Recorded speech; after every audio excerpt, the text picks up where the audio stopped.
छात्रों, आप लोगों के समक्ष में शास्त्रीय प्रतिष्ठा तृतीय खंड में हूँ। आज मैं भाव कुतूहल पढ़ाता हूँ। इसमें नवम अध्यायगत स्त्री जातक की चर्चा, स्त्री जातक से संबंधित विमर्श होगा। मिथस्थौ शुक्रार्की यदि लवगतो वीक्षणमितौ भवेतां वा लग्ने घटलवगते शुक्रभवने अनङ्गैरालीला कलितनररूपाभिरनिशम् स्थिताभिः कान्ताभिः खलु मदनशान्तिं व्रजति सा।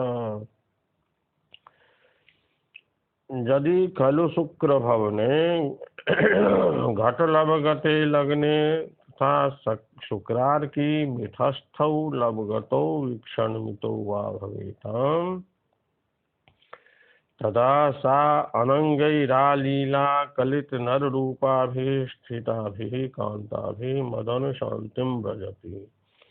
जिस स्त्री के जन्म समय में शुक्र भवने घट लवगते कुंभ का नवांशगत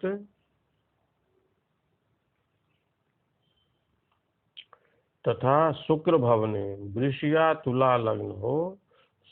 शुक्र भवने घट लवगते लग्ने, शुक्र के लग्न में शुक्र के गृह लग्न हो, मतलब वृष या तुला लग्न हो और उसमें कुंभ का नवांश हो,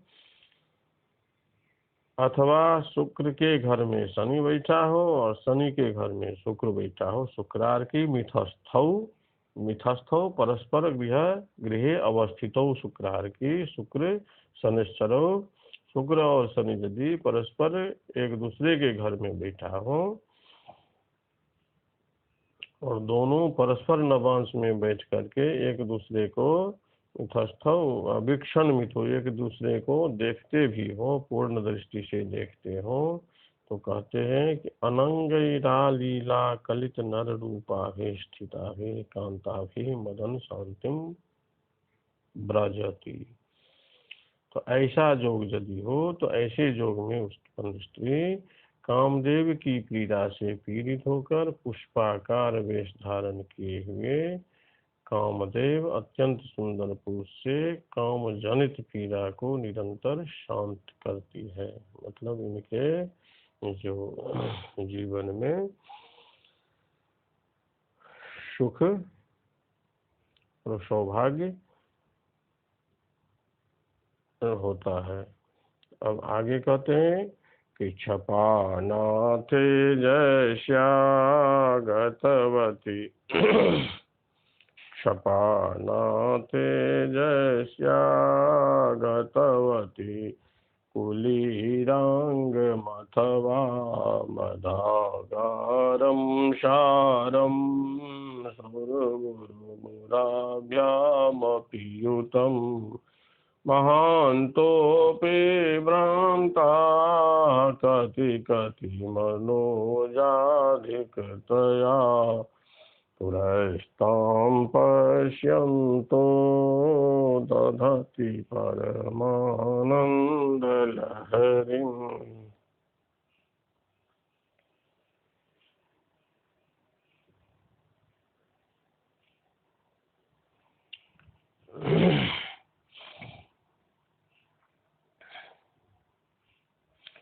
जस्याः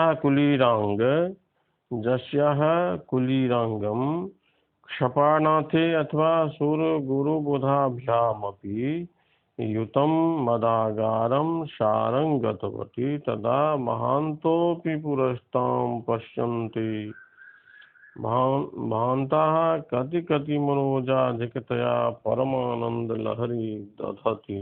जस्याः स्त्रियाः जन्म काले, जिस स्त्री के जन्म काल में कुलीरांगम कर्क लग्न हो और क्षपानाथ चंद्रमा कर्क लग्न में हो, अथवा सुर गुरु बुधाभ्याम अपिजुतम, अथवा सूर्य गुरु बुधा, सूर्य गुरु बुधाभ्याम, बुध बृहस्पति से युक्त हो, बुध सूर्य गुरु बुधाभ्याम युतम मदागारम सारम गतवती, मंगल सप्तम भाव में सूर्य गुरु और बुध, बुध और बृहस्पति से युक्त हो सातवें घर में बैठा हो, तो वह स्त्री महांतो पीपुरस्ताम पश्यंतो भांता कति कति मनोजाधिकतया परमानंद लहरी दधती। वह स्त्री इतनी सुंदरी होती है जिसके रूप लावण्य को देखते हुए महांतो अपि पुरस्ताम पश्यंतो देखकर भांता कति कति मनोजाधिकतया, मतलब महात्मा लोग भी भ्रमजाल वश मोहित होकर के, भ्रमवश मोहित होकर के परमानंद को प्राप्त करते हैं। अर्थात यह ऐसी स्त्री अत्यंत सौभाग्यशालिनी होती है। अब आगे का श्लोक है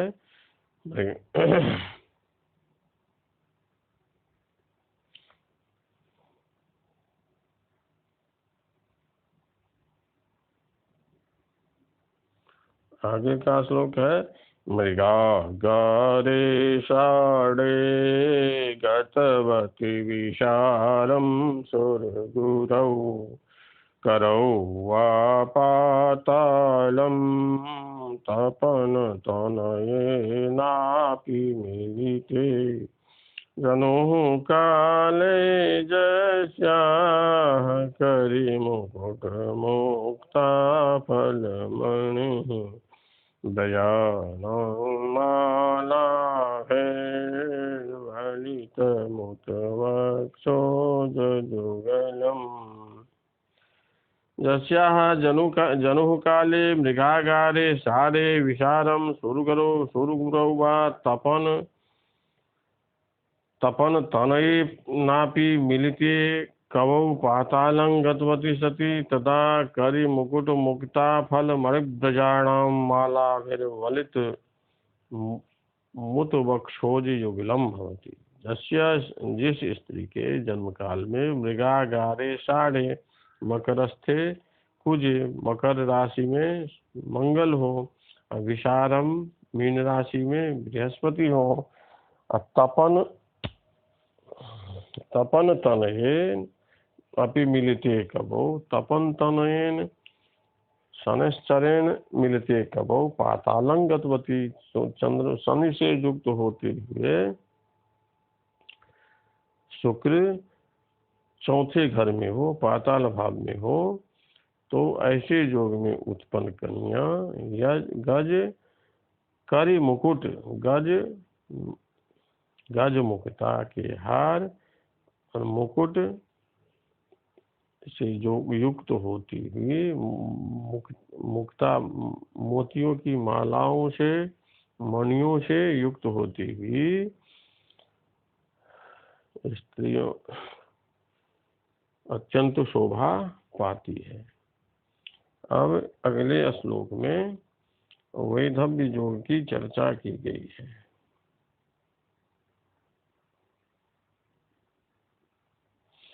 निशाकरात् सप्तम भाव संस्था महीज मंदागु दिवाकराश्चेत् तनोरिभे निशाकरात् सप्तम भाव संस्था महीज मंदागु दिवाकराश्चेत् तनोरिभे जन्मनि नैदने वादिशन्ति वैधव्यमलं मदेवा।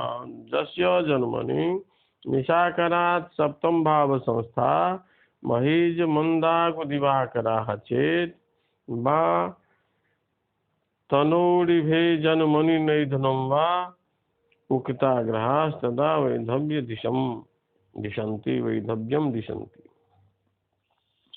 जिसके जन्म के समय में निशाकरात् सप्तम भाव संस्था, निशाकर से चंद्रमा से सप्तम भाव में महीज मंगल मंद शनि और अगु राहु और दिवाकर सूर्य बैठे हो, तो अथवा तनोभिरे जन्मनि नैधनं वा, अथवा जन्म लग्न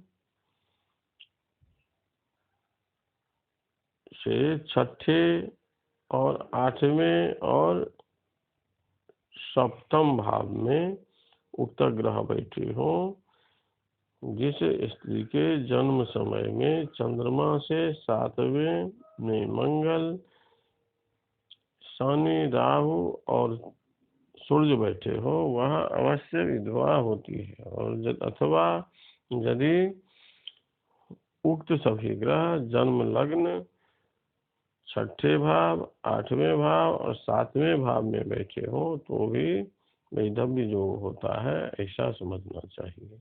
अब आगे का श्लोक है।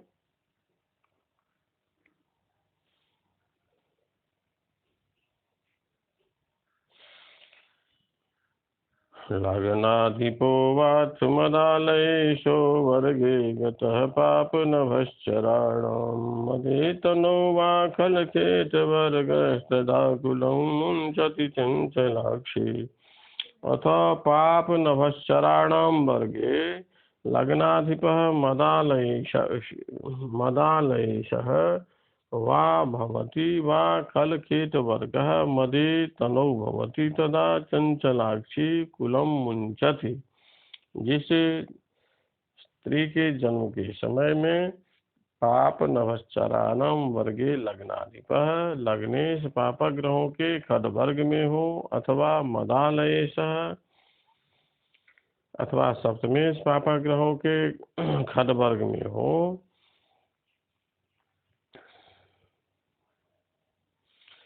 और ये लग्नेश अथवा सप्तमेश पाप ग्रहों के खड्ग वर्ग में रहते हुए लग्न अथवा सप्तम भाव में हो, तो ऐसे योग में उत्पन्न स्त्री चंचलाक्षी कुलम मुंचती, चंचल विलोल नैना होती हुई वेश्यावृत्ति को स्वीकारती हुई अपने कुल को छोड़ देती है। इस तरह से आज का पाठ यहाँ समाप्त हुआ। इसमें किसी को कोई जिज्ञासा हो तो